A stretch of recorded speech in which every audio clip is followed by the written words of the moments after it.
हरे कृष्ण। ओम ज्ञानतिमिरन्धस्य ज्ञानाञ्जनशलाकया चक्षुरुन्मिलितं येन तस्मै श्रीगुरवे नमः। नमामि विष्णुपादाय कृष्णपृष्ठाय भूतले श्रीमते भक्तिवेदान्त स्वामीति नामिने। नमस्ते सरस्वते देवे गौरवाणी प्रचारिणे निर्विशेषा शून्यवादी पाश्चात्यदेशतारिणे।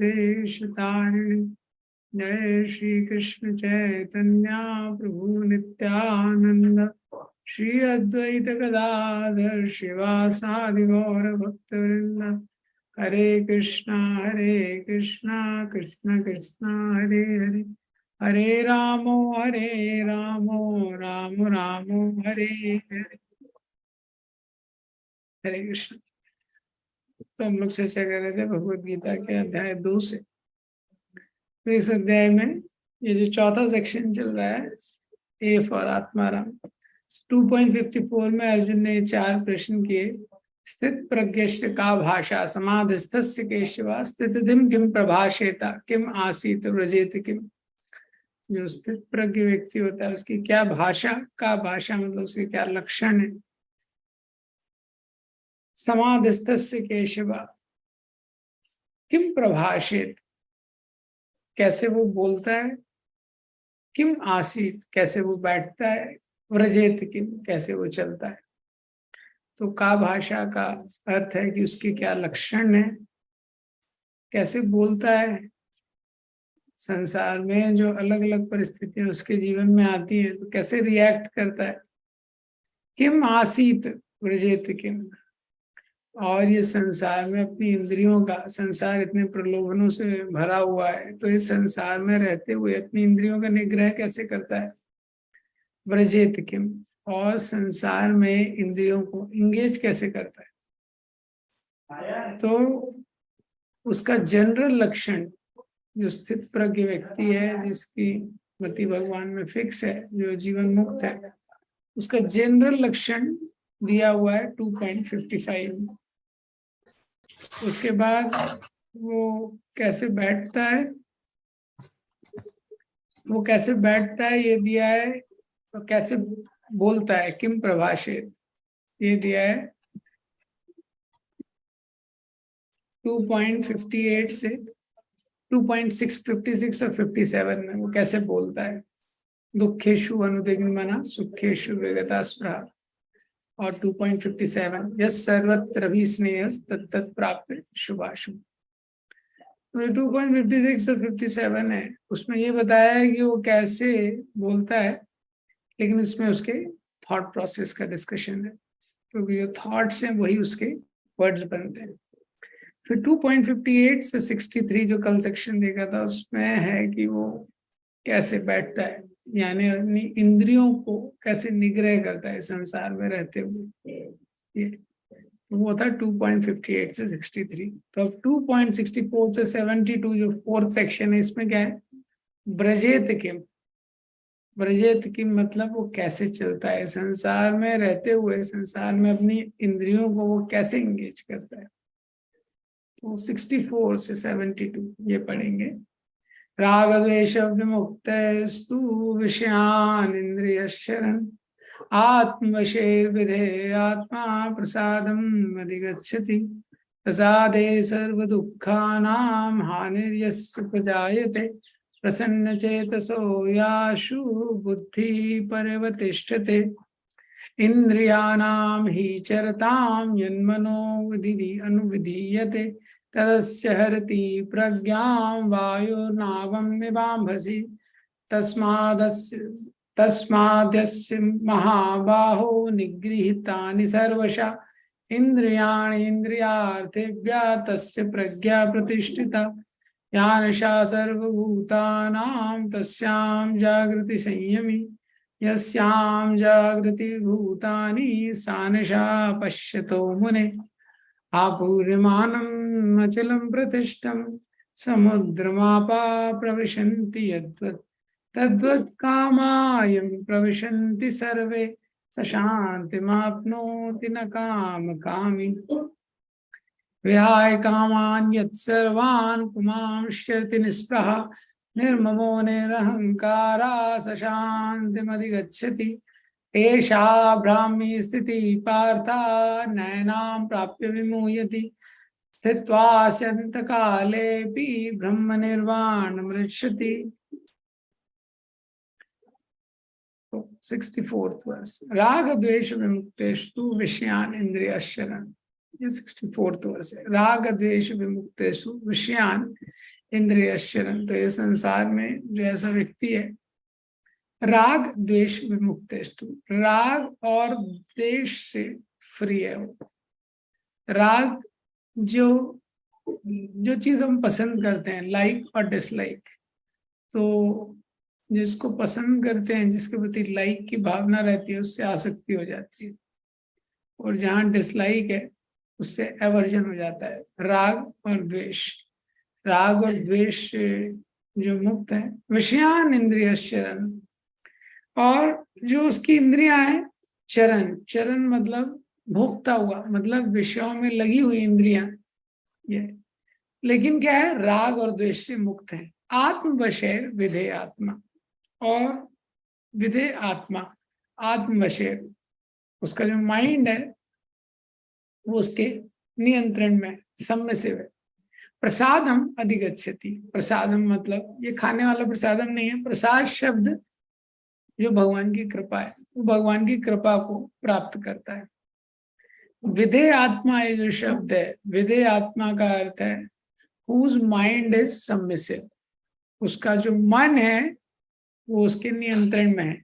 दूसरा मतलब है विधेय आत्मा का कि विधि मतलब स्क्रिप्चर्स, जो स्क्रिप्चर्स यानी शास्त्रों के अकॉर्डिंग चलता है ये, और उसकी इंद्रियां विषयों में लगी हुई हैं लेकिन भोग नहीं कर रही हैं। तो वो इंद्रियों को कैसे इंगेज करता है, इंद्रिय है, इंद्रिय के विषय है, लेकिन भोग की भावना नहीं है। कैसे पता चल रहा है, राग द्वेष विमुक्तस्तु, राग और द्वेष से मुक्त है वो, उसको आसक्ति नहीं है, ये ना किसी से अवर्जन है। प्रभुपाद जी इतने मंदिर बनाए बड़े बड़े, तो प्रभुपाद जी जब वृंदावन में थे तो बहुत छोटी जगह रहते थे, दिन में एक बार प्रसाद लेते थे। उसके बाद जब इतने सारे मंदिर हो गए तो प्रभुपाद जी के पास कई बार ट्रेन का भी किराया नहीं रहता था इंडिया में। और जब पाश्चात्य देशों में प्रभुपाद जी ने प्रचार किया, प्रभुपाद जी के इतने ज्यादा शिष्य थे ये, और बहुत बड़ी बड़ी कॉस्टली कार्स में उनको लेने आते थे। प्रेसिडेंट का भी ऐसा वेलकम नहीं होता होगा वैसा उनका वेलकम होता था। लेकिन दोनों स्थिति में राग द्वेष विमुक्तस्तु, वो अपनी सेवा में फिक्स थे। आत्मवशेर विधेयात्मा प्रसादम अधिगच्छति, तो वो व्यक्ति जो है कृपा को प्राप्त करता है, कृपा के द्वारा शुद्धता को प्राप्त करता है, शांति को प्राप्त करता है। तो इस श्लोक से लेके 72 श्लोक तक किस चीज का उत्तर दिया जा रहा है, जो स्थित प्रज्ञ व्यक्ति है कैसे अपने इंद्रियों को इंगेज करता है संसार में।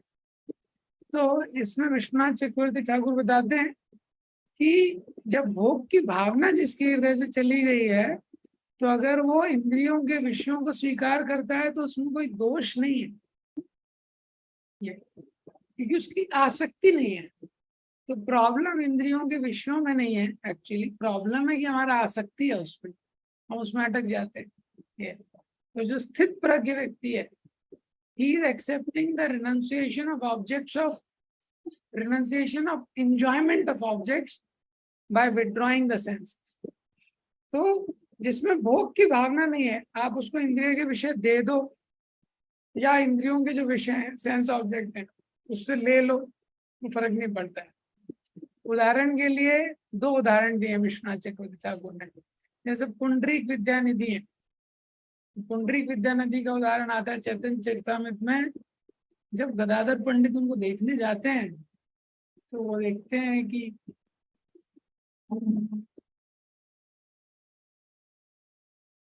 गदाधर पंडित देखते हैं कि अरे बाप रे, वो रेशमी वस्त्र पहने हैं और बालों में जो तेल लगाया उसका फ्रेग्रेंस ही रूम के बाहर तक जा रहा है, और पान चबा रहे हैं, तो उनको देख के ही गदाधर पंडित सोचते हैं अरे ये भक्ति करता है क्या।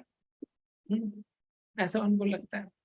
लेकिन जैसे ही मुकुंद वो श्लोक बोलते हैं, अहो बकीयम स्तन कालकूटम जिघाम से यद प्रसाद भी, ये श्लोक का पहला लाइन सुन के ही भाव में चले जाते हैं।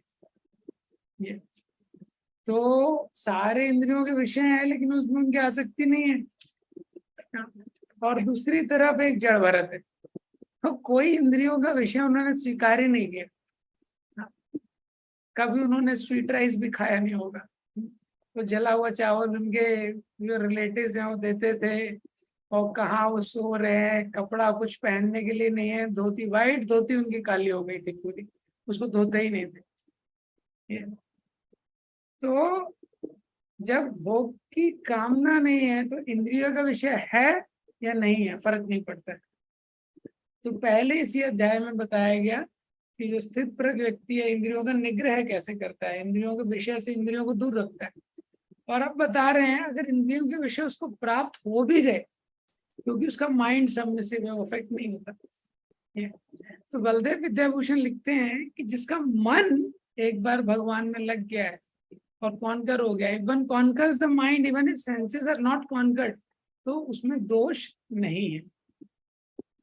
लेकिन अगर मन कॉन्कर नहीं हुआ है तो बड़ा दोष है। तो इसी चीज को एक्सप्लेन किया गया।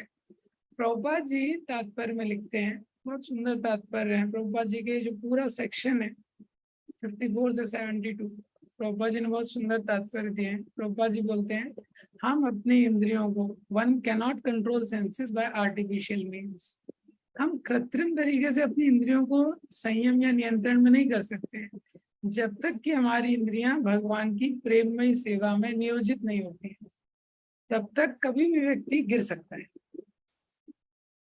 भगवान की सेवा में इंद्रियों को लगाना ही सबसे व्यवहारिक है, प्रैक्टिकल लाइफ। ये दूसरा प्रभुपाद जी लिखते हैं कि अगर भगवान की सेवा में कोई लगा है, भगवान की सेवा में लगे रहने पे अगर अपेरेंटली इंद्रियों और इंद्रियों के विषय का कुछ कनेक्शन भी उसका हो रहा है, पर अगर उसका अटैचमेंट नहीं है उससे, जो भक्त है, यहाँ पे भक्त मतलब शुद्ध भक्त की बात हो रही है, शुद्ध भक्त है क्योंकि उसका आसक्ति नहीं है। हाँ, वो उसका एक ही, उसके मन में एक ही है कैसे कृष्ण प्रसन्न होंगे, उसके मन में वही चल रहा है कि कैसे कृष्ण प्रसन्न होंगे। तो प्रभुपाद जी ने बहुत अच्छा इंग्लिश में तात्पर्य दिया है। अब देखेंगे वो कोई भी कार्य करता है, जो कार्य उसको पसंद है, लेकिन अगर कृष्ण प्रसन्न नहीं है तो वो कार्य भी नहीं करेगा वो। और एक ऐसा कार्य है जो उसको पसंद नहीं है, लेकिन अगर वो कृष्ण को प्रसन्नता करता है तो वो करेगा। सो बेसिकली उसका मेन फोकस है कृष्ण को क्या प्रसन्न करता है। जो शुद्ध भक्त रहते हैं वो भी साधारण क्रियाएं करते हैं, जैसे क्या है, उनको भी कुछ पसंद हो सकता है, लेकिन उनसे आसक्ति है। प्रभुपाद जी कचौड़ी खाते थे, प्रभुपाद जी को कचौड़ी बहुत पसंद था, कचौड़ी खाते थे, जलेबी खाते थे। ये तो हम लोग लगता है तो मैच हो रहा है हमारे साथ, प्रभुपाद जी का फ्रीक्वेंसी मैच हो रहा है। हम लोग ऋषिकेश गए थे यूथ का यात्रा लेके, तो सारे डिवोटी उस शॉप पे रुक गए, बोले यहीं प्रभुपाद जी ने कचौड़ी खाया था, यहीं जलेबी खाया था। और वहां पे सब लोगों ने कचौड़ी और जलेबी खाया। प्रभुपाद जी ने इसके अलावा भी बहुत कुछ किया है। प्रभुपाद जी ने 12 बजे उठ के किताबें भी लिखा है। ये तो पॉइंट क्या है कि जो शुद्ध भक्त है वो कोई भी चीज कर रहा है, या साधारण कोई ऐसी चीज कर रहा है, हम देखते हैं उसका भी कहीं आकर्षण है, लेकिन जो उसका मेन फोकस है वो ट्रांसडेंटल है, ये सब अटैचमेंट और डिटैचमेंट्स।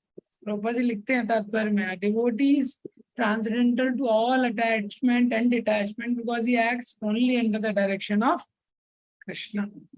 Yeah. तो यहाँ पे इस श्लोक में से स्टार्ट किया जा रहा है व्रजेत। तो इस संसार में जो व्यक्ति है वो इस तरह से जब काम करता है, प्रभुपाद जी ने ट्रांसलेशन में एक स्पेशल ट्रांसलेशन दिया है। तो विधेय आत्मा जो है, इस शब्द का ट्रांसलेशन प्रभुपाद जी ने कैसे किया है, regulative principles of freedom, regulative principles of freedom.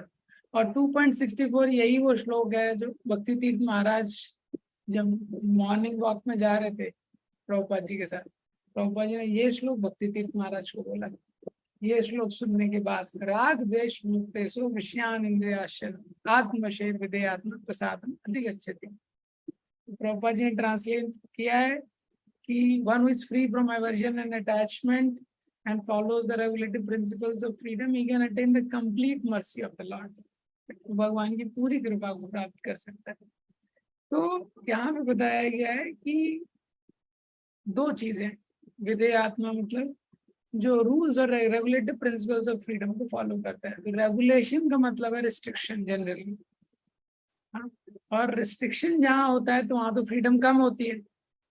लेकिन यहाँ प्रभुपाद जी का स्पेशल ट्रांसलेशन है, वो क्या है, रेगुलेटिव प्रिंसिपल्स ऑफ फ्रीडम। अगर आप किसी भी चीज को रेगुलेट करेंगे मतलब रिस्ट्रिक्ट करेंगे फ्रीडम कम होगी।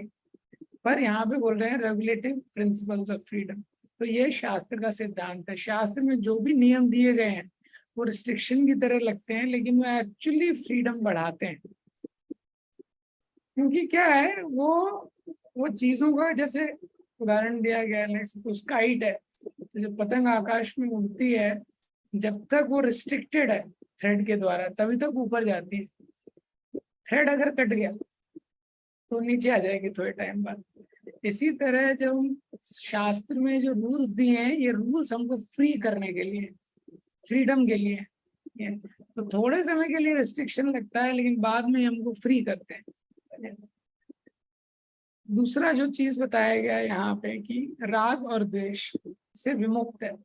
राग और द्वेष कुछ ऐसी चीजें होती है संसार में जो हमको पसंद है लेकिन हमारे लिए अच्छी नहीं है, और ज्यादातर व्यक्ति को वही अच्छा लगता है जो उसके लिए अच्छा नहीं है। जनरली आप देखेंगे ईटिंग में अगर आप देखेंगे तो जो करेला है, जितने भी चीजें अच्छी हैं उनका टेस्ट अच्छा नहीं है, और जिनका टेस्ट अच्छा है वो हेल्थ के लिए अच्छी नहीं है। तो संसार में राग और द्वेष, तो व्यक्ति जो है कुछ चीजें उसको अच्छी लगती हैं, कुछ उसको अच्छी नहीं लगती हैं। छोटा बच्चा रहता है, शुरू में वो केवल खेलना चाहता है, पढ़ना नहीं चाहता है। उसको जैसे ही आप मौका देंगे वो खेलेगा। आप उसको बाहर छोड़ दो सब कुछ भूल जाएगा। He want to play, he doesn't want to study. लेकिन यहाँ पे सिद्धांत बताया जा रहा है कि हमारे कुछ लाइक्स और डिसलाइक्स हो सकते हैं, लेकिन लाइक्स और डिसलाइक्स से ऊपर पर्पस होना चाहिए, वो बहुत इम्पोर्टेंट। अगर पर्पस नहीं है तो प्रॉब्लम होगा। ये राग द्वेष मुक्तेश, ये तो ये जो शास्त्रों में जो नियम है ये फेंसेस की तरह काम करते हैं। फेंस होते हैं, जैसे बाउंड्री कोई बनाता है फेंस बनाता है, तो जो फेंस है वो प्रोटेक्शन के लिए, हाँ, वो किसके लिए बना रहता है, प्रोटेक्शन के लिए। तो जो रेगुलेटिव प्रिंसिपल ऑफ फ्रीडम है ये हमको बचाते हैं संसार के डिस्ट्रैक्शन से। वो हमको किससे डिस्ट्रैक्ट कर रहे हैं, गोल ऑफ लाइफ से। ये तो ये श्लोक में बताया है कि कैसे जो स्थिर प्रज्ञ व्यक्ति है संसार में रहते हुए अपने इंद्रियों को विश्व में लगाते हुए इस तरह से विश्व में लगाता है कि उससे आसक्त नहीं होता है, ये अपने गोल पे फोकस रहता है, और इस प्रकार से संसार में रहते हुए भगवान की पूर्ण कृपा को प्राप्त करता है। ये तो ये आगे वाले श्लोकों में इसमें भी ये वर्ड रिपीट होगा, चरण, क्योंकि प्रश्न है व्रजेत कि कैसे चलता है, कैसे अपनी इंद्रियों को इंगेज करता है। तो चरण शब्द का मतलब है मूविंग। तो इस संसार में क्योंकि सेंसेस हैं निरंतर वो प्लेजर ढूंढ रहे हैं, ये इस तरीके से तो सेंसेस प्लेजर ढूंढ रहे हैं, और हम लोग भी पूरी तरह से इनर्ट नहीं हो सकते, ना ही कोई जो शुद्ध भक्त है।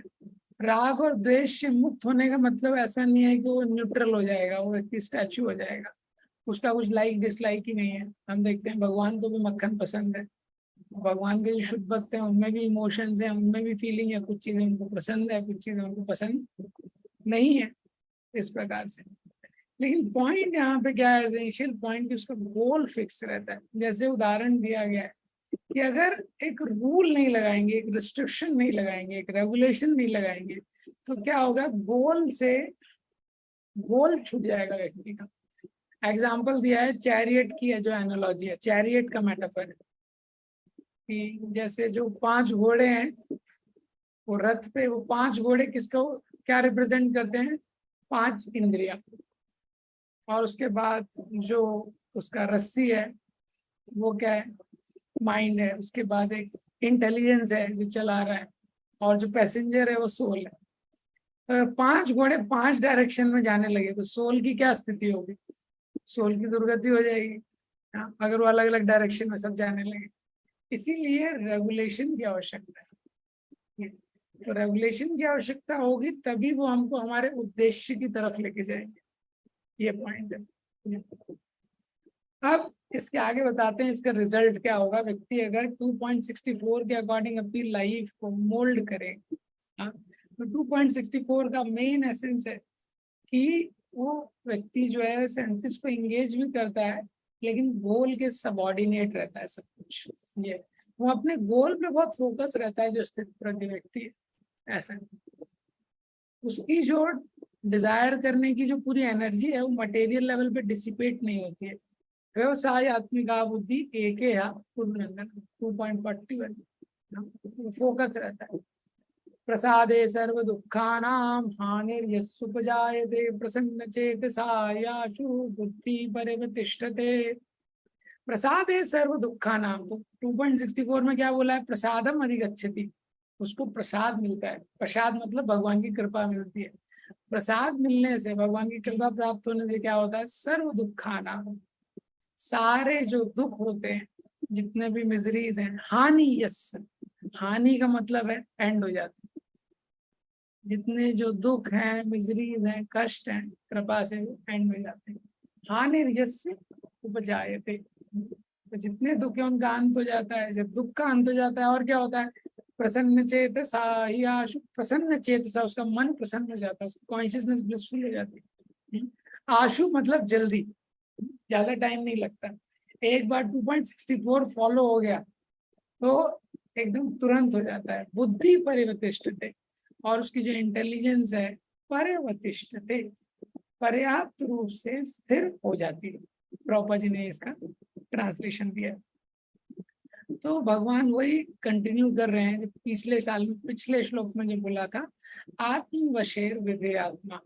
जो व्यक्ति शास्त्रों में दिए गए नियमों का पालन करता है, अपने जीवन शैली को उसके अकॉर्डिंग मोल्ड करता है, राग और द्वेष से मुक्त रहता है, वो भगवान की कृपा को प्राप्त करता है। जब कृपा को प्राप्त करता है तो ये सारी चीजें होती है। और सबसे एंड में इस सीरीज में भगवान बोल रहे हैं बुद्धि परिवतिष्ठते, इसकी जो बुद्धि है वो फिक्स हो जाती है। इसका मतलब क्या है कि जो इंटेलिजेंस है, बुद्धि को स्थिर होने के लिए वो ऐसा 0 और 1 नहीं है। एक बार हमको कुछ पता चल गया, बुद्धि फिक्स हो गई, ऐसा नहीं होता है। तो इसमें क्या है? पूरा सीक्वेंस है। सीक्वेंस क्या है कि सबसे पहले व्यक्ति प्रोसेस को फॉलो करता है। वो प्रोसेस क्या है? शास्त्रों में दिए गए नियमों का पालन करता है। दूसरा क्या है? राग और द्वेष के अनुसार कार्य नहीं करता है। अटैचमेंट और अवर्जन, वो अपने गोल के अनुसार, भगवान को मुझे प्रसन्न करना है, उसके अनुसार कार्य करता है। जब ऐसे वो कार्य करता है तो उसका शुद्धिकरण होता है। तो पहला क्या है? सबसे पहले है रिसेप्शन। पहले शास्त्रों को पढ़ेगा, शास्त्रों को पढ़ने का उसका पालन करेगा, पालन करेगा फिर उसका शुद्धिकरण होगा, प्योरिफिकेशन। सो रिसेप्शन, फिर उसका एप्लीकेशन, फिर उसका प्योरिफिकेशन, और फिर होता है रियलाइजेशन, जो यहाँ पे बोला है बुद्धि परिवतिष्ठते, उसकी बुद्धि स्टैब्लिश हो जाती है। तो शुरू में क्या होता है कि जैसे जैसे हम शास्त्रों को पालन करते हैं तो जो शास्त्र में लिखा है वो हमारे अंदर के सॉफ्टवेयर में सेट हो जाता है। तो अभी तो वो चीजें शास्त्र में लिखी हैं, शास्त्र में लिखी हैं तो मतलब वो शास्त्र का इंटेलिजेंस है, स्क्रिप्चरल इंटेलिजेंस, वो हमारा इंटेलिजेंस नहीं है। लेकिन जब शास्त्र में लिखे गए शब्दों का हम अपने जीवन में पालन करते हैं तो scriptural intelligence becomes our intelligence. उसका ये प्रोसेस बताया है। तो तब व्यक्ति की बुद्धि क्या है? फिक्स हो जाती है। इंटेलिजेंस इन फिक्स, तो विश्वनाथ चक्रवर्ती ठाकुर लिखते हैं वो बुद्धि कहाँ फिक्स हो जाती है? Intelligence is fix in its desired goal completely. परि मीन्स कंप्लीटली, अवतिष्ठति, फिक्स हो जाती है। जैसे जैसे व्यक्ति शास्त्रों में जो जिया है, जो सुन रहा है और जो शास्त्रों में पढ़ रहा है, उसको अपने जीवन में अपनाने लगता है, उसकी बुद्धि फिक्स हो जाती है। कहाँ फिक्स हो जाती है? उस उद्देश्य में जिसके लिए जीवन मिला है ये। और ऑल डिस्ट्रेसेस डिस्ट्रॉयड, उसकी जो हानि, ये सास प्रसादी सर्व दुखा नाम, सारे दुख उसके नष्ट हो जाते हैं। तो विश्वनाथ चक्रवर्ती ठाकुर भी बोलते हैं कैसे नष्ट हो जाते हैं? Because there is no desire to enjoy. हाँ, so he accept the necessary object of senses only for survival. तो वो इंद्रियों के विषयों को उतना ही स्वीकार करता है जितना कि जीवन के लिए आवश्यक है। वो उनको भोग नहीं करना चाहता है। तो भोग करने की जो इच्छा है उसमें दुख छुपा हुआ है। तो जब वो भोग करने की इच्छा चली जाती है, when he has no desire to enjoy, भोग करने की इच्छा नहीं है, सर्व दुखा नाम हानि, तो जो सारे दुख हैं उसके मिट जाते हैं। बहुत इंपॉर्टेंट सीक्वेंस यहाँ पे बता रहे हैं, बहुत इंपॉर्टेंट सीक्वेंस, कि जब तक हम संसार में एंजॉय करना चाहेंगे, यही चीज प्रहलाद महाराज 7th कैंटो में बोलते हैं कि when you will when the miseries will go, when you will become happy, when you will stop trying to become happy। कब व्यक्ति वास्तव में उसको आनंद मिलेगा? जब वो आनंद के लिए प्रयास छोड़ दे। मटेरियल हैप्पीनेस के लिए जब प्रयास छोड़ देगा तो एक्चुअली वो हैप्पी हो जाएगा। हाँ? और प्रसन्न चेतसा, और फिर क्या होता है? ये प्रसन्न चेतसा का मतलब विश्वनाथ चक्रवर्ती ठाकुर बोलते हैं पीसफुल कॉन्शियसनेस। जितना व्यक्ति इंजॉय करने का कोशिश करता है मटेरियल लेवल पे, भौतिक स्तर पे, इतनी सारी योजनाएं, अनलिमिटेड योजनाएं, प्लानिंग कमीशन उसके दिमाग में ही चल रहा है, इतनी योजनाएं, कैसे एंजॉय करना है, कैसे एंजॉय करना है। तो क्या होता है? उद्विग्न मना, हमेशा उसका मन उद्विग्न रहता है, जो प्रहलाद महाराज बताते हैं। हाँ, तत्साधुमन्य असुरवर देहि नाम सदा समुद्री धियाम असत्ग्रह। लेकिन जैसे ही वो भगवान के, वो जानता ही भगवान की सेवा ही जीवन का उद्देश्य है, और संसार से उतनी ही चीजों को ग्रहण करना है जिससे कि जीवन यापन हो जाए। प्रसन्न चेतसा ही आशु, तुरंत माइंड उसका पीसफुल हो जाता है। एक चीज मिल गई ना माइंड को फोकस करने के लिए, तुरंत माइंड उसका पीसफुल हो जाता है। तो ये प्रसन्न चेतसा मतलब ऐसा नहीं है कि उसने आइसक्रीम खाई हैप्पी हो गया, ये प्रसन्न चेतसा नहीं है। प्रसन्न चेतसा मतलब क्या? उसकी कॉन्शियसनेस ब्लिसफुल हो जाती है। ये क्यों? बिकॉज ऑफ भक्ति। ये तो भक्ति के बिना कोई प्रसन्न नहीं हो सकता है, ये पता होना चाहिए। तो लोग सेल्फी खिंचाते हैं, हंसते हुए खिंचाते हैं, और पता भी नहीं है उनको कि सेल्फ क्या है। हाँ, मैं शरीर हूँ, आत्मा हूँ, इतना दुखी है, फोटोज लेकिन हंसते हुए खिंचाते हैं। 1.2.20 को कोट करते हैं विश्वनाथ चक्रवर्ती ठाकुर। एवं प्रसन्न मनसो भगवत भक्ति योगता भगवत तत्व विज्ञानम मुक्त संगस्य जायते। हाँ, एवं प्रसन्न मनसो, जैसे जैसे व्यक्ति भगवान के बारे में सुनता है, हृदय के अनंत जाते हैं, निष्ठा आदि स्टेजेस को पार करता है, एवं प्रसन्न मनसो, जैसे भक्ति में प्रगति करता है, उसको एक्चुअल हैप्पीनेस का अनुभव होता है। भक्ति के बिना कोई हैप्पी नहीं हो सकता है। उदाहरण देते हैं व्यासदेव का। व्यासदेव ने वेदांत सूत्र लिखे, पुराण लिखे, उपनिषद लिखे। हाँ, और ये सब उन्होंने दूसरों की हेल्प करने के लिए लिखे, लोक कल्याण के लिए लिखे। भौतिक स्तर पे वो कोई एंजॉयमेंट नहीं चाहते थे, तभी भी उनको हैप्पीनेस नहीं मिली। फाइनली जब उन्होंने भगवान का गुणगान किया, शुद्ध भक्ति का गुणगान किया, तभी उनको प्रसन्नता मिली। तो जब व्यासदेव को रिलेटिवली सेल्फलेस कॉज में हैप्पीनेस नहीं मिली, तो इस संसार में सेल्फिश कॉज में हमको हैप्पीनेस कैसे मिलेगा? ये भी भागवतम में बोला है कि जब व्यासदेव को रिलेटिव सेल्फलेस कॉज था, वो अपने लिए नहीं कर रहे थे, लोक कल्याण के लिए कर रहे थे, लेकिन उन्होंने शुद्ध भक्ति का निरूपण नहीं किया। तो जो भक्ति है वही संतुष्ट कर सकती है जीवात्मा को, और कुछ नहीं। सवै पुंसा परो धर्मो ये तो भक्ति अहेतु की, अहेतु अहेतु की। तो जो यह आत्मा सुप्रसिद्ध, जो भक्ति रहती है अहेतु की भक्ति, वही आत्मा को पूरी तरह संतुष्ट कर सकती है। अब अगले श्लोक में इसका खंडन कर रहे हैं, यही चीज भगवान बता रहे हैं अपोजिट वे में, कि अगर व्यक्ति ये नहीं करेगा जो 2.64 में बोला गया है, अगर करेगा तो 2.65 होगा, अगर नहीं करेगा तो 2.66 होगा। नास्ति बुद्धि अयुक्तस्य ना च युक्तस्य भावना ना च भावयता शांति अशांतस्य कुतो सुखम। तो अगर वो कृष्ण भावनामृत में कनेक्ट नहीं हो रहा है तो फिर क्या होगा, अयुक्तस्य, वो कनेक्ट नहीं है भगवान से, कृष्ण भावनामृत में कनेक्ट नहीं हुआ। नास्ति बुद्धि, तो क्या है, जो बुद्धि है वो सोल पे फिक्स होगी नहीं, इंटेलिजेंस फिक्स नहीं होगा सोल पे। नाच बुद्धि, नास्ति बुद्धि अयुक्तस्य, नाच भावयता शांति, नाच अयुक्तस्य, नाच अयुक्तस्य भावना। तो ये श्लोक में जो भावना शब्द है, भावना मतलब बोला गया है माइंड का डिस्पोजिशन, मन की जो भावना है, मन का जो डिस्पोजिशन है। तो अगर बुद्धि फिक्स रहेगी तो जो मन है उसको परमात्मा से कनेक्ट रहेगा, लेकिन बुद्धि फिक्स नहीं है तो मन परमात्मा से कनेक्ट नहीं रहेगा। और जब तक भगवान से व्यक्ति कनेक्ट नहीं है, ना जब भाव यथा शांति, शांति उसको मिलेगी नहीं। और जब मन शांत नहीं है, अशांत से कुतो सुखम, वो सुख कैसे उसको प्राप्त हो जाएगा। तो भगवान बोल रहे हैं कि देखो, अगर तुम कनेक्ट नहीं रहोगे मेरे से, हाँ, भगवान की सेवा में एंगेज नहीं रहोगे, तो जो बुद्धि है वो फिक्स नहीं रहेगी। और बुद्धि फिक्स नहीं रहेगी मतलब हायर रियलिटी से कनेक्ट नहीं रहेगी, जिसके बारे में बताया है। तो फिर क्या होगा, जब इंटेलिजेंस लॉस्ट हो जाएगी तो जो मन की भावना है, मन की स्टेडीनेस है, वो भी चला जाएगा। ये बताया जा रहा है। तो ये विश्वनाथ चक्रवर्ती ठाकुर बोलते हैं कि Krishna is making a statement clear by stating the effects of opposition. तो अगर वो व्यक्ति पालन नहीं करेगा तो क्या होगा, ये भगवान यहाँ एक्सप्लेन कर रहे हैं। प्रभुपाद जी तात्पर्य में 5.29 को कोट करते हैं।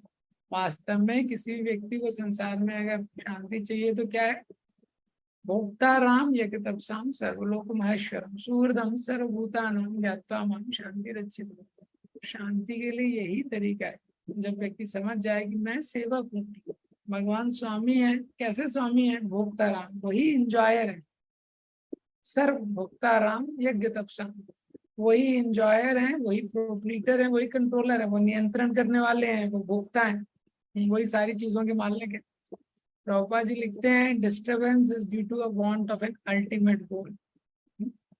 बहुत सुंदर लाइन है, इंग्लिश में बहुत प्रभुपाद जी ने लिखा है, disturbance is due to want of an ultimate goal, and when one is certain that Krishna is enjoyer, proprietor and friend of everyone, then one can have steady mind which brings about peace.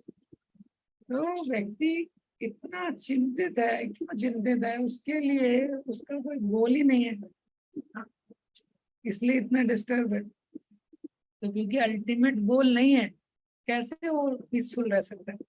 कोई भी क्रिया व्यक्ति करता है उसको उद्देश्य के लिए करता है ये, लेकिन वो उद्देश्य काफी बड़ा होना चाहिए।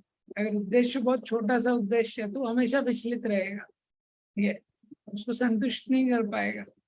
राधानाथ महाराज बोलते हैं, इस संसार में जो लोग हैं, जो गरीब हैं, उनको कष्ट मिल रहा है, बोलते हैं, लेकिन केवल गरीब लोगों को कष्ट नहीं मिल रहा है, जो रिच है उनको भी कष्ट मिल रहा है। अंतर क्या है, अंतर है वैरायटी का। Poor people are suffering, rich people are, poor people are suffering and rich people are also suffering, only they are suffering in a different way.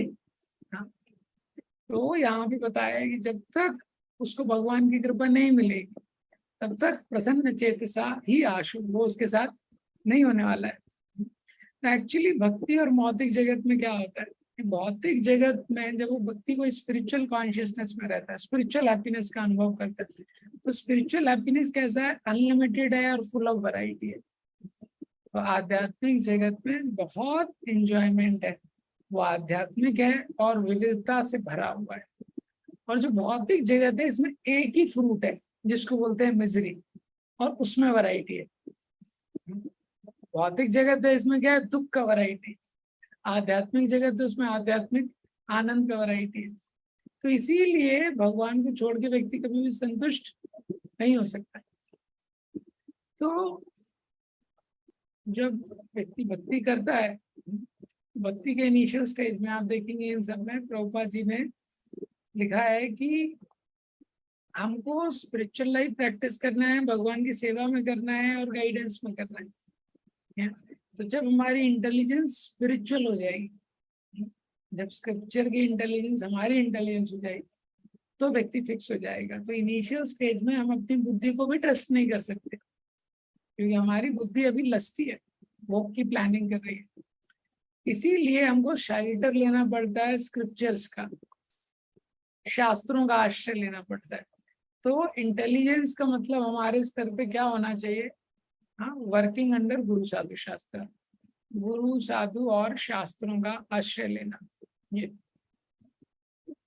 तो इसके बाद भगवान बताते हैं 2.67 में कि अगर व्यक्ति संसार में, अगर कोई व्यक्ति है संसार में अपनी इंद्रियों के विषयों का भोग करते हुए अगर कोई सावधान नहीं है तो क्या होगा? If one is not careful while moving in this world, if one is not careful, then one will get straight. इंद्रियाणाम हि चरताम यन्मनोन्विधीयते तदस्य हरति प्रज्ञां वायुर्नावं विवाम्भसि। वापस से वो शब्द आ रहा है, चरताम इंद्रिया, इंद्रिया नाम ही चरताम। तो senses are constantly browsing for pleasure. जो इंद्रियां हैं, इंद्रियां का स्वभाव है कि वो अपने विषयों को देखती रहती है। आपने देखा है ना, चरताम, जैसे जो गाय रहती है, हाँ, गाय को आपने देखा है वो चरते रहती है। ऐसी इंद्रियां नित्य रूप से प्लेजर को ढूंढ रही हैं। यन मनो अनुभूति, उनमें से किसी एक पे भी जब मन आ जाता है, तदस्य हरति प्रज्ञा, तो उसकी जो प्रज्ञा है, इंटेलिजेंस है, हाँ, उसको हरती, उसका अपहरण हो जाता है। वायु नावम इवाम्बसी, कैसे अपहरण हो जाता है? जैसे जब तेज वायु चलती है तो the mighty wind swept away the boat, बहुत प्रभावशाली तेज वायु चलती है तो बोट को ले जाती है। इस तरीके से बताया जा रहा है। तो इस संसार में जो उसकी इंद्रियां हैं वो तो कहीं ना कहीं जा रही, इंद्रियां हमेशा प्लेजर ढूंढ रहे हैं।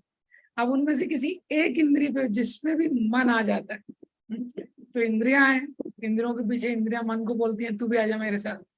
हाँ, यन मनो अनुविधीयते, एक पे भी सारी इंद्रियां विषय को ढूंढ रही है, अपने ऑब्जेक्ट्स को।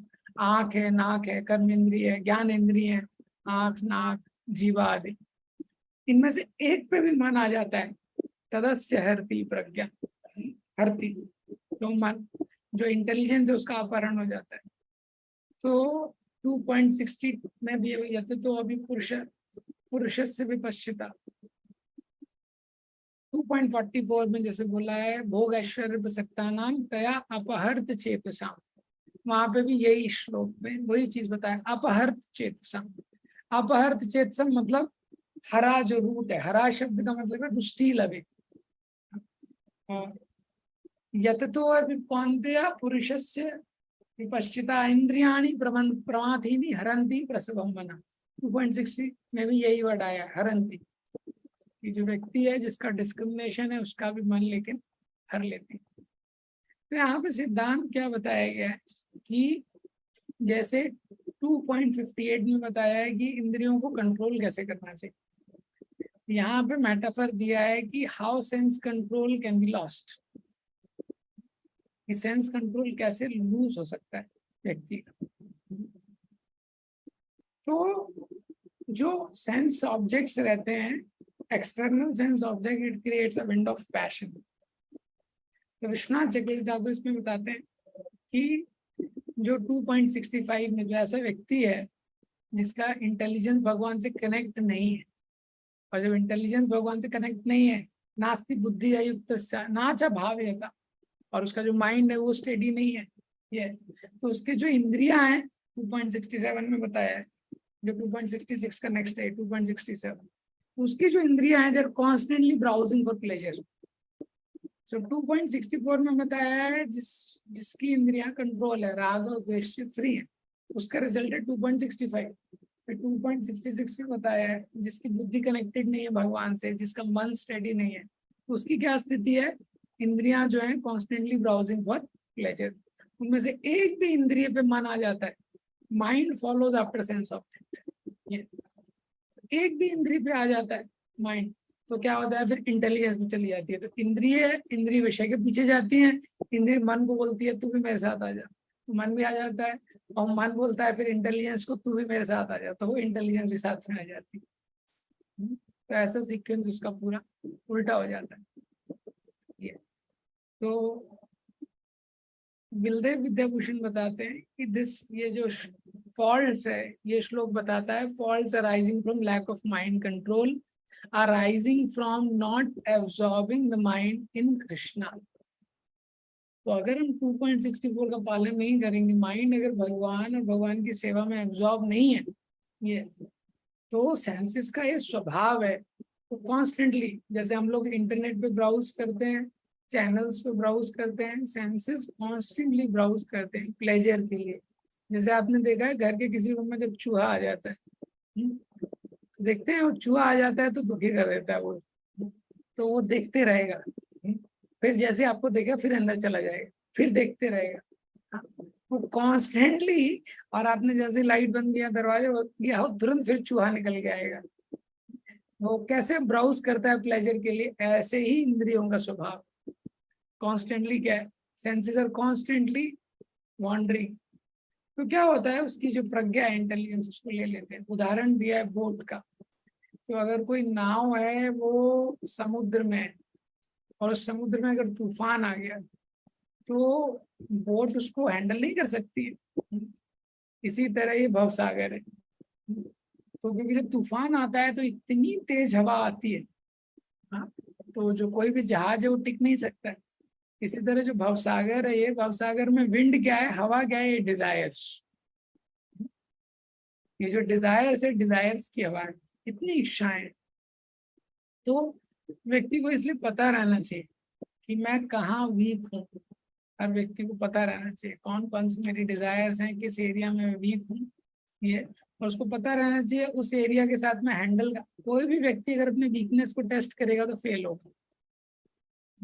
कभी भी हमको अपने वीक एरिया को हमको टेस्ट नहीं करना चाहिए, उसको टेस्ट करेंगे तो हम क्या करेंगे, फेल हो जाएंगे। तो यही ये श्लोक में बताया गया है। तो यहाँ पे बताया है कि जो सेंसेस हैं वो तो वॉन्डर करेंगे, उनको हम स्टॉप नहीं कर सकते, सेंसेस का तो स्वभाव है। लेकिन हमारा फोकस कहाँ है, वो फोकस हमारा इम्पोर्टेंट है। तो जितना हम भगवान पे एब्जॉर्ब करेंगे, 2.61 में भी बताया है, 2.64 में भी बताया है, भगवान में जो एब्जॉर्प्शन है, जो पॉजिटिव इंगेजमेंट है भक्ति में, यही सबसे बड़ा प्रोटेक्शन है। और 2.68 में ये सब कंक्लूड करते हुए बोलते हैं तस्मादस्य महाबाहो निगृहीतानि सर्वशा। तस्माद मीन्स देयरफॉर, कंक्लूजन आ रहा है अभी। हे महाबाहु, हे अर्जुन, तुम महाबाहु हो, तुमने बड़े बड़े शत्रुओं को कंट्रोल में किया है, अपने इंद्रिय रूपी शत्रुओं को भी निगृहीतानि सर्वशा, अपने कंट्रोल में करो, सर्वशा पूरी तरह से। इंद्रियाणि इंद्रियार्थेभ्यः तस्य प्रज्ञा प्रतिष्ठिता, अपनी इंद्रियों को अपने विषयों से सब प्रकार से विरक्त होकर वश में करके, वश में करो। ऐसा जो व्यक्ति है जो करता है, उसकी बुद्धि निसंदेह स्थिर है, तस्य प्रज्ञा प्रतिष्ठिता। तो यहाँ पे बता रहे हैं कि जिसका माइंड भगवान में फिक्स हो जाता है तो बुद्धि प्रतिष्ठित हो जाती है। महाबाहो, अर्जुन बहुत शक्तिशाली थे, बहुत शत्रुओं को उन्होंने कॉन्कर किया था। उसी तरह से बोला, भगवान बोल रहे हैं तो अपने इंद्रियों को भी कॉन्कर करो, ये। तो इस परपोर्ट में प्रभुपाद जी लिख रहे हैं कि जो इंद्रियों को नियंत्रण में करना है, इंद्रिय वृत्ति को छोड़ना है, उसका क्या तरीका है कि व्यक्ति को भगवान की सेवा में लगना पड़ेगा, वही तरीका है। तो जो एनिमीज होती हैं, कोई भी शत्रु रहता है, तो शत्रु का आपको नियंत्रण करना है तो कुछ ना कुछ सुपीरियर फोर्स को आपको यूज करना पड़ेगा, ये। इसी तरह इंद्रियों को अगर हमको नियंत्रण करना है, प्रभुपाद जी तात्पर्य में लिखते हैं, ह्यूमन एंडेवर से पॉसिबल नहीं है। अगर हम सोचें कि मैं ह्यूमन एंडेवर से इंद्रियों को कंट्रोल कर लूंगा, पॉसिबल नहीं है। एट द मोस्ट हम रेगुलेट करने का ट्राई कर सकते हैं, लेकिन वो कैसे होगा, उसका एक ही तरीका है, जब हम भगवान की सेवा में लगेंगे। तो पूरे सारे परपोर्ट्स में आप देख सकते हैं प्रभुपाद का कितना ब्यूटीफुल कंसिस्टेंसी है, 2.54 से लेके अभी तक। लगभग लगभग हर तात्पर्य में प्रभुपाद जी ने बोला है कि हमको भगवान की सेवा में इंद्रियों को लगाना है और मन को भगवान में एब्जॉर्ब करना है, यही एक तरीका है। और इस परपोर्ट में आप देखेंगे प्रभुपाद जी ने लिखा है, this should be practice under the guidance of spiritual master. तो जो भी व्यक्ति भक्ति के नियमों का पालन करता है गुरु के निर्देशन में, उसको बोलते हैं साधक, जो कि लिबरेशन यानी मुक्ति का अधिकारी। तो सेम थीम प्रभुपाद कंटिन्यू कर रहे हैं, सेम थिंग ये। तो इस पूरे सेक्शन में ये 2.68 तक क्या थीम है कि कंट्रोल ऑफ सेंसेस चाहिए और ऑब्जर्वेशन कृष्णा में चाहिए। तो सेंसेस को हमको रेगुलेट करना है। कैसे रेगुलेट होंगे वो, कि एक बेसिक रेगुलेशन हमारे जीवन में होना चाहिए। सेकंड स्टेप है सेंसेस को कंटिन्यूअसली भगवान की सेवा में लगाना है, इंद्रियों को। तो काया वाचा मनसा, बॉडी माइंड और स्पीच के लेवल पे भगवान के लिए कुछ प्रैक्टिकल सर्विसेज हमारी लाइफ में होनी चाहिए। और तीसरा क्या है, सेंस एब्जॉर्प्शन होना चाहिए कृष्णा में। तो भगवान के बारे में इसलिए हमको सुनना और पढ़ना है, जितना सुन सकते हैं पढ़ सकते हैं, उससे माइंड क्या है कृष्ण में एब्जॉर्ब होगा। एक भी सेंस, जैसे इंद्रिया नाम ही चरता, एक भी सेंस अगर एंजॉय करने की कोशिश करेगा यन मनोअनुविधि, तो हमारे जीवन में वो डिस्टर्बेंस कर देगा।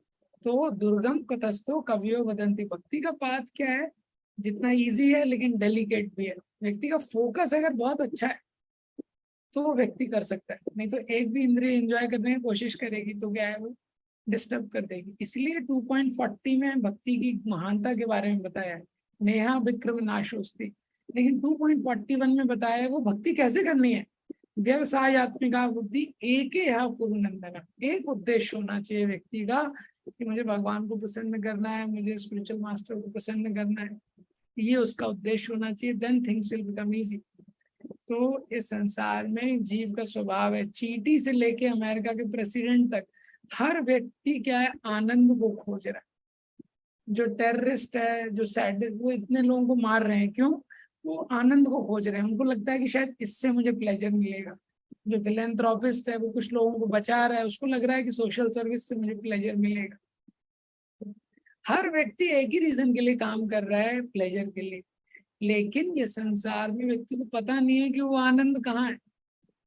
तो ये बहुत महत्वपूर्ण सिद्धांत है। भगवान ने सबसे पहला नॉलेज दिया अर्जुन को कि मैं कौन हूँ, हु एम आई, ये सबसे पहले जानना इम्पोर्टेंट है। अगर कोई बिल्डिंग बना रहा है, बिल्डिंग की फाउंडेशन वीक है, तो आगे जाके उसको दिक्कत होने वाली है। अगर मैथ्स में कोई इक्वेशन सॉल्व कर रहा है, कोई भी क्वेश्चन सॉल्व कर रहा है, लेकिन इक्वेशन की बिगिनिंग में उसने गलती कर दी, क्वेश्चन सॉल्व करने की बिगनिंग में गलती कर दी, तो आगे जाके वो चीजें कॉम्प्लेक्स होंगी, वो गलतियां ही होती जाएंगी केवल। इसी तरह ये सबसे महत्वपूर्ण एजुकेशन है जो गुरुकुल में सबसे पहले दी जाती थी। क्या? सबसे पहले पता होना चाहिए कि मैं कौन हूँ, मैं भगवान के अंश हैं, भगवान की सेवा की। उसके बाद ही पता होना चाहिए भगवान कौन है, वो कितने ग्रेट है। और तीसरा, उनसे मैं कैसे संबंध स्थापित कर सकता हूँ। एक बार ये तीन चीजें क्लियर हैं, then quality is added in life. तो क्या होता है, लाइफ में क्वालिटी ऐड होता है। व्यक्ति जो भी करता है, उसके बाद वो इंजीनियरिंग कर रहा है, मेडिकल कर रहा है, वो पायलट बन रहा है, कुछ भी कर रहा है, क्वालिटी ऐड होगा। लेकिन अगर ये फाउंडेशनल चीज क्लियर नहीं है कि मैं भगवान का दास हूँ, भगवान मेरे स्वामी है और भगवान की सेवा में लगना ही जीवन का उद्देश्य है, जो भी चीज ऐड होगा इट्स लाइक जीरोस। हाँ, it will add tension like that. हाँ, प्रसन्न चेतसा ही आशु, वो कब होगा? जब उसकी बुद्धि फिक्स हो जाएगी। बुद्धि कब फिक्स होगी? तो शास्त्रों में लिखा है हम भगवान के अंश हैं, भगवान हमारे स्वामी हैं, उनकी सेवा करना जीव का कर्तव्य। तो ये यहाँ पे सिद्धांत बताया गया। हरे कृष्ण। श्रील प्रभुपाद की।